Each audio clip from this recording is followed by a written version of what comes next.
Krishna, everybody. Welcome all of you for today's Ishopanishad session. Let us begin with prayers. Nama Om Vishnu Padaya Krishna Preshthaya Bhutale Srimate Bhakti Vedanta Swamin Nitinamine Namaste Saraswate Deve Gauravani Pracharine Nirvishesha Shunyavadi Paschatya Deshatarine जय श्री कृष्ण चैतन्य प्रभु नित्यानंद श्री अद्वैत गदाधर श्रीवासादि गौर भक्त वृंद हरे Krishna Krishna Krishna Hare Hare Hare Ram Ram Ram Hare Hare. Reading from the book Sri Ishopanishad by His Divine Grace Vishwaguru Abhay Charanaravinda Bhakti Vedanta Swami Srila Prabhupada. In our last three sessions, we have completed reading introduction to this book. Now we will be beginning with the invocation mantra. Like every Upanishad, Ishopanishad also begins with a invocation prayer. So this invocation prayer sets the tone for the entire book. This invocation talks about the purpose of this Upanishad. What is being discussed in this Upanishad? It gives us a hint about it. So let us see. This is a very beautiful prayer, Vedic mantra. Invocation. Om Purnamadah Purnamidam Purnat Purnamudachyate Purnasya Purnamadaya Purnameva Vashishyate. Word to word meaning. Om, the complete whole. Purnam, perfectly complete. Adaha, that. Purnam, perfectly complete. Idam, this phenomenal world. Purnat, from the all perfect. Purnam, complete unit. Udachyate is produced. Purnasya, of the complete whole. Purnam, completely, all. Adaya, having been taken away. Purnam, the complete balance. Eva, even. Avashishyate is remaining. Translation and purport by His Divine Grace Vishwaguru Abhay Charanaravinda Bhakti Vedanta Swami Srila Prabhupada. Translation. The personality of Godhead is perfect and complete, and because He is completely perfect, all emanations from Him, such as this phenomenal world, are perfectly equipped as complete wholes. Whatever is produced of the complete whole is also complete in itself. Because He is the complete whole, even though so many complete units emanate from Him, He remains the complete balance. Purport by Srila Prabhupada. The complete whole, or the Supreme Absolute Truth, is the complete personality of Godhead. Realization of impersonal Brahman or of Paramatma, the Super Soul, is incomplete realization of the Absolute Complete. The Supreme Personality of Godhead is Satchidananda Vigraha. Realization of impersonal Brahman is realization of his Sat feature or his aspect of eternity, and Paramatma realization is realization of his Sat and Chit features, his aspects of eternity and knowledge. But realization of the personality of Godhead is realization of all the transcendental features, Sat, Chit, and Ananda, bliss. When one realizes the Supreme Person, he realizes these aspects of the Supreme Absolute Truth in their completeness. Vigraha means form. Thus, the complete whole is not formless. If he were formless, or if he were less than his creation in any other way, he could not be complete. The complete whole must contain everything both within and beyond our experience. Otherwise, he cannot be complete. The complete whole, the personality of Godhead, has immense potencies, all of which are as complete as he is. Thus, this phenomenal world is also complete in itself. The 24 elements of which this material universe is a temporary manifestation are arranged to produce everything necessary for the maintenance and subsistence of this universe. No other unit in the universe need make an extraneous effort to try to maintain the universe. The universe functions on its own time scale, which is fixed by the energy of the complete whole. And when that schedule is completed, this temporary manifestation will be annihilated by the complete arrangement of the complete whole. We will continue to read after some time. First, let us discuss whatever we have read so far. So, this is the invocation mantra of Ishopanishad. So, whenever we refer to the Vedas and the Upanishads, we call the verses not as shlokas, but we call them as mantras. Every verse in the Veda and Upanishad is called a mantra. Mantra means what? Mana trayate iti mantraha. Mantra is a special spiritual sound vibration which has the ability to transform our mind, ability to liberate our mind. The knowledge contained within the Vedic and the Upanishadic mantras have the ability to liberate us. As the Vishnu Purana says, Sa vidya ya vimuchyate. That is indeed knowledge which has the ability to liberate us. Any knowledge which does not liberate us from bodily concept of life is simply ignorance in the name of knowledge. That's the difference between material knowledge and spiritual knowledge. Spiritual knowledge, when it is understood and received from a bona fide spiritual master and it is practiced in one's life, that spiritual knowledge brings about a transformation in our lives. It can eradicate all ignorance and illusion, and it can free us from all doubts and confusion and give us complete clarity. Whereas material knowledge, it is first of all imperfect, as we have understood in the introduction to this book, because material knowledge, which is manufactured by imperfect persons who have defects, cannot have the complete information of this world, of this material world, nor the material knowledge can free us from all doubts and ignorance. So that's the difference between material knowledge and spiritual knowledge.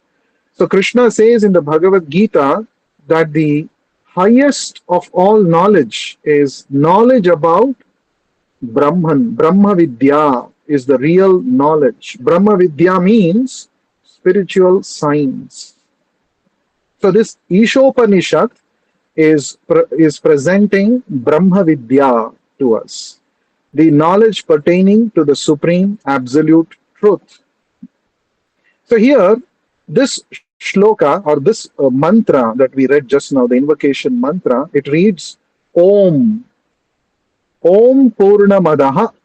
Every Vedic mantra begins with Omkara. So Omkara, as Krishna himself says in the Bhagavad Gita, Pranavaha Sarva Vedeshu. I am the Pranava Omkara mantra in all the Vedic mantras. So every Vedic mantra begins with Om. So this Ishopanishad is also beginning with Om. So what is Om? Om is another name for the Supreme Personality of Godhead, Krishna. Om is nothing but Krishna himself. So any mantra, even if it is addressing different devatas, it will have its power. If it has to work, it has to begin with Omkara. For example, we say Om Namo Bhagavate Vasudevaya.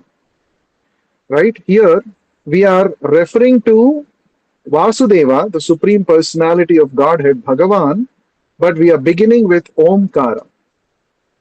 Even the mantras which are meant for worshipping the Devatas, that also begins with Omkara.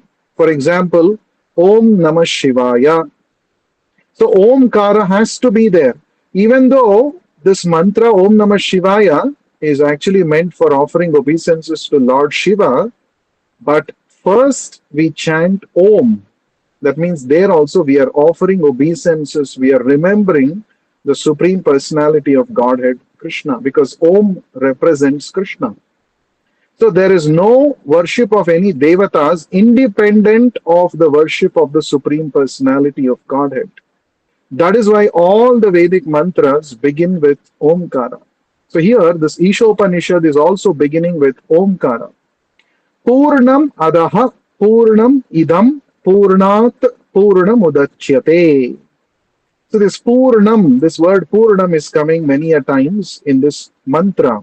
Purnam means, Prabhupada translates it as uh, perfectly complete, the complete whole. In fact, Omkara itself, Om itself, Prabhupada translates it as the complete whole.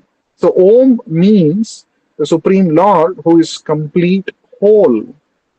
So here, Purnamadaha.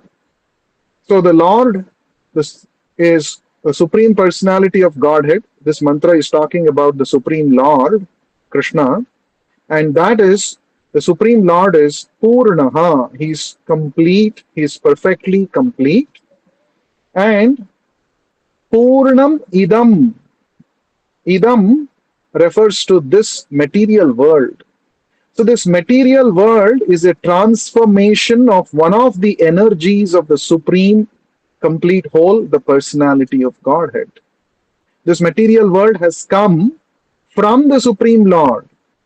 Therefore, since the Supreme Lord is complete, the emanations which are coming from Him are also complete.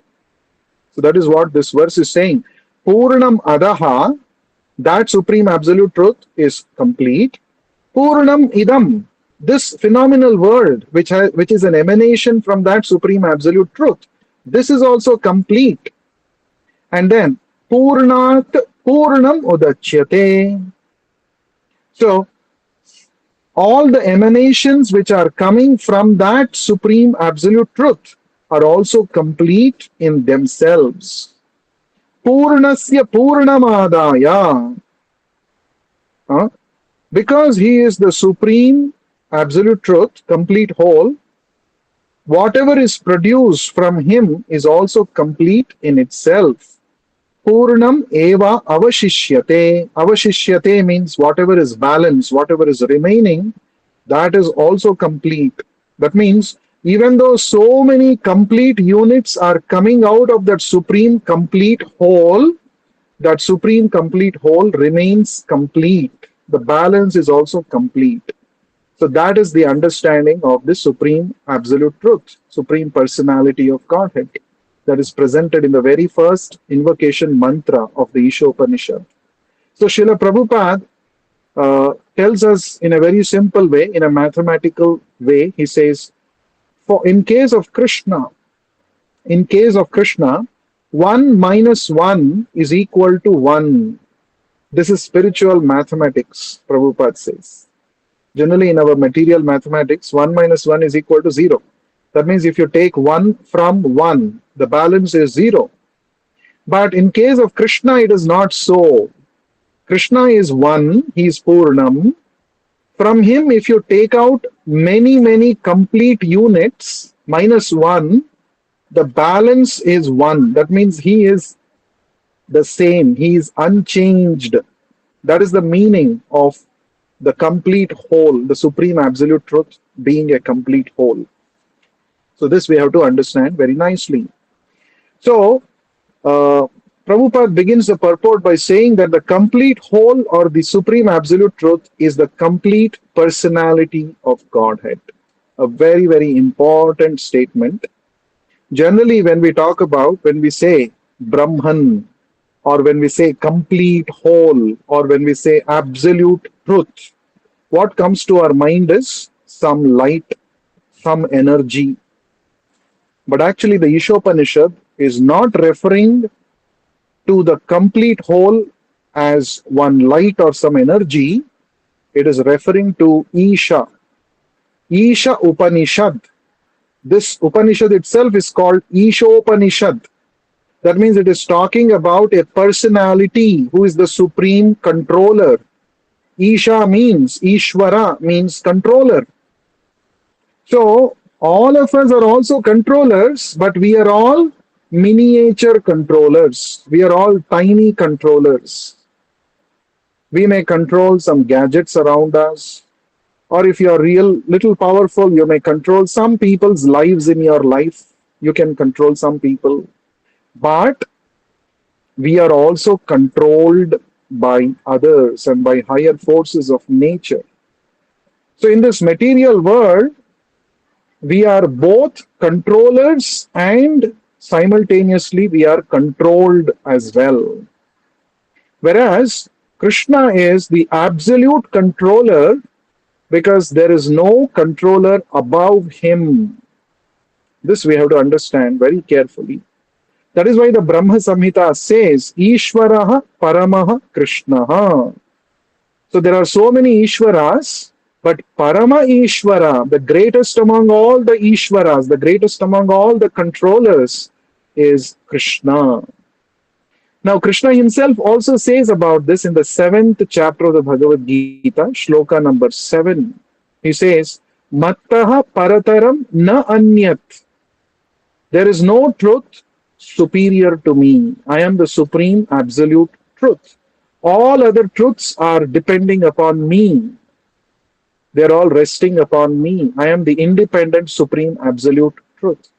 So, from all these statements, we should understand that the supreme, absolute truth is not impersonal. It is not some light or some energy. That supreme, absolute truth about whom this Ishopanishad is talking about is the supreme personality of Godhead, Krishna.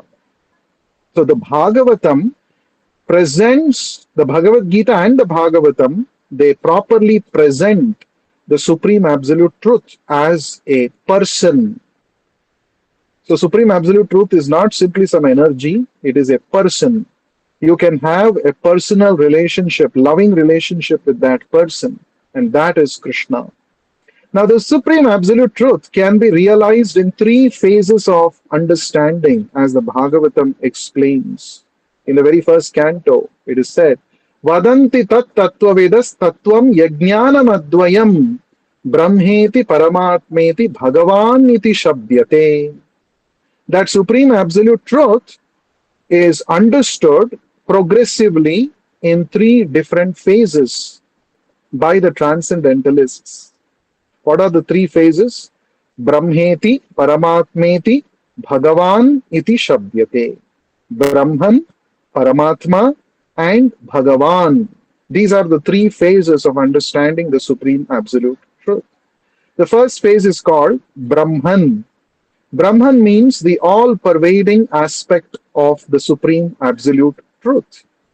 Sarvam khalu idam Brahman. Everything that you are seeing is actually Brahman. So God is present, Krishna is present in this entire creation in the form of his energy. He is pervading this entire creation in the form of his energy, and this aspect is called as Brahman. The second progressive understanding after Brahman realization, one comes to the Paramatma realization. What is Paramatma realization? Paramatma is the localized aspect of the supreme absolute truth. The Paramatma is present in every atom. He is also present within the heart of every living entity. He is a conscious personality, and he is witnessing all your activities, and he is sanctioning your desires. And that is the localized aspect. That's called Paramatma. And then the source of both Brahman and Paramatma is realized as Bhagavan, the Supreme Personality of Godhead Himself. So ultimately, the absolute truth is Bhagavan, a person. Both Brahman and Paramatma are his energies and expansions. So Srila Prabhupada explains this very beautifully through an analogy. We all know this analogy. Um, you know, in the Bhagavad Gita, in the very second chapter, in the very beginning, Prabhupada gives one very nice example, the analogy of progressive understanding of the sun. The sun in the sky can be understood in three phases. The first phase is the sunlight, which is permeating throughout the universe. That can be compared to Brahman aspect of the absolute truth. If you go further and understand the sun little more deeper, you will understand that this light which is pervading everywhere is coming out of the sun globe, which is present locally in one corner of the universe. And that can be compared to the Paramatma realization of the absolute truth. And if you further go deeper into the matter of studying the sun, within the sun globe, there is the sun god, the personality who is the source of all the energy and effulgence coming from the sun globe. And that person you can meet face to face if you are capable of entering into the sun planet. Surya Deva, he is. You will see him face to face. So ultimately, what appears to be a burning ball of fire in the sky, the ultimate source is this person, sun god, who is actually the controller of the sun planet. In the same way, ultimately, the absolute truth is not simply energy, is not simply localized, he is actually a personality, Bhagavan. So Prabhupada says one very nice story also in this connection. Let us also remember that. So in the British age, when Britishers were ruling India, Britishers started railways in India, isn't it? So the villagers in one of the village, they wanted to know how this train works. So three villagers from a particular village started walking towards the railway station from their village fields. So when they wanted to go and see what is a train, how does it work, and they wanted to go back to the village and give first-hand explanation of what is a train. So the three of them walk towards the railway station from their village, and after some time, one of them says, they all see train is moving fast with juk juk juk juk juk sound it is producing, and smoke is coming out of it, steam engines. So this person, one person got very excited and he said, I will go and explain to the whole village what is train. So he went back to the villagers and said, train means nothing but juk juk juk juk sound and smoke will be coming. That is train. So he went and explained. The remaining two people continued further walking. And after some time, they got a closer view of the moving train. They saw train is not simply juk juk juk juk sound and smoke, but there are so many compartments and there are so many people sitting inside the train, and there are wheels, there is a track on which the train is moving. All these information they got. So the second person at this point got excited. He said, I will go and give more details. So he ran away back to the village and he explained, train is not simply juk juk juk juk sound and smoke. Train means there will be so many compartments, there will be people, there will be track, there are wheels on the track, all of these details. Now the third person was even more patient. So he went into the train. The train stopped in the station. So he got into the train, and into the train he went and saw inside each bogie there are so many seats. Some are sleeper seats, some are chair cars, and some people are sleeping, some people are, sitting, and they have all kept their luggages. And then he saw the engine also. Inside the engine there is a driver. He is the one who is actually driving the entire train. So he got full understanding of the train. And then he went back to his village and gave a full explanation, detailed explanation of what is there inside the train. So all the three villagers who went to explore the train, no doubt they were all able to understand what is the train. They gave some explanation of the train, but the first two people, they gave partial understanding about the train. The real complete picture was actually given by the third person who entered into the train, who saw the driver, who saw the engine, the combustion process, how energy is released, and how the engine is pulling all the bogies. All this he was able to see and explain properly to the villagers. So, this is the complete realization of the train. In the same way, those who understand the impersonal Brahman aspect, the first aspect of the absolute truth, they have a partial realization of Sat feature, eternity feature of the absolute truth alone. Those who realize the Paramatma aspect, they understand the Sat and the Chit feature, the eternity and the all cognizance, knowledge feature of the absolute truth. But those who are the greatest among all the spiritualists, they are called the bhaktas, the devotees. They realize the ultimate feature of the absolute truth called Bhagavan, and they enter into a personal, loving relationship with Krishna. They have more access and more understanding to the absolute truth. So that is the 3 degrees of understanding the absolute truth. So about that complete whole personality of Godhead, the absolute truth, this Ishopanishad is describing, and we are discussing the first invocation mantra. We will continue to read and discuss more in detail in the coming sessions. So thank you very much for joining. We shall meet again in the next session. Shri Ishopanishad की जय, विश्व गुरु श्रील प्रभुपाद की जय. Yeah. Hare Hare Krishna. Hare Krishna. Hare Krishna Prabhu.